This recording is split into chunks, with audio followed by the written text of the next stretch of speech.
श्रीमद् भगवद गीता द्वितीय अध्याय सांख्य योग पूर्ण विस्तार से सुनेंगे। कल हमने देखा था कि अर्जुन अपनों के मोह में शस्त्र डाल चुके थे, यानी प्रथम अध्याय अर्जुन विषाद योग में। आज भगवान श्री कृष्ण दूसरे अध्याय यानी सांख्य योग में अर्जुन की बुद्धि के ताले खोलते हैं। यह अध्याय जीवन जीने की वह कला सिखाता है जिसे सुनने के बाद इंसान का डर और तनाव हमेशा के लिए खत्म हो जाता है। आत्मा की अमरता, सत्य और असत्य का भेद। आत्मा की अमरता और सत्य और असत्य का भेद क्या है? श्री कृष्ण ने सबसे पहले अर्जुन का मौत का डर निकाला। उन्होंने बताया कि आत्मा कभी मरती नहीं।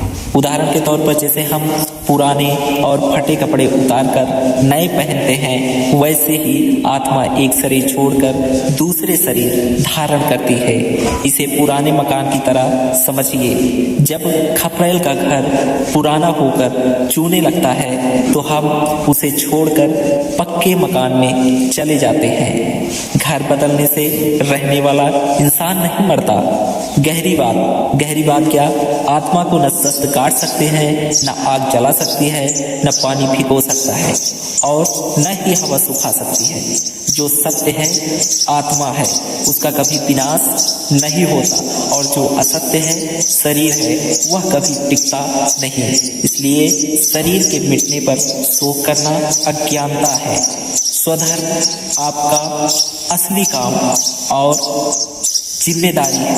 स्वधर्म आपका असली काम और जिम्मेदारी होता है। भगवान ने अर्जुन को याद दिलाया कि वह एक योद्धा है। हर इंसान का समाज में एक रोल होता है। जैसे कि गांव के पहरेदार का काम है रात भर जागकर पहरा देना। अगर वह यह सोचकर सो जाए कि ठंड बहुत है या चोर भी तो गरीब है, तो वह अपना धर्म नहीं निभा रहा। उसकी दया उस समय पाप बन जाएगी, क्योंकि वह पूरे गांव को खतरे में डाल रहा है। इससे सीख मिलती है, यदि आप अपने कर्तव्य से पीछे हटते हैं तो यह कायरता कहलाएगी। समाज और आने वाली पीढ़ियां आपको डरपोक कहेंगी। अपने काम और जिम्मेदारी से भागना कभी सम्मानजनक नहीं होता। निष्काम कर्म, मेहनत और फल का सही तालमेल। निष्काम कर्म का मतलब मेहनत और फल का सही तालमेल को कहते हैं। यहाँ गीता का सबसे महान उपदेश आता है, कर्मण्येवाधिकारस्ते मा फलेषु कदाचन। जैसे एक किसान का काम है खेत की जुताई करना, शुद्ध बीज डालना और समय पर खाद पानी देना। अब फसल कितनी होगी यह उसके हाथ में नहीं है। अगर किसान सिर्फ अनाज बेचने के सपने देखे और जुताई ना करे तो खेत में घास ही उगेगी। हमारा अधिकार केवल कर्म करने पर है। इससे यही सीख मिलता है कि हमारा अधिकार केवल कर्म करने पर है, उसके फल पर नहीं। जब हम फल की चिंता छोड़कर केवल काम की सफाई पर ध्यान देते हैं, तब तनाव खत्म हो जाता है और काम भगवान की पूजा बन जाता है। स्थित प्रज्ञ, शांत और स्थिर मन की पहचान।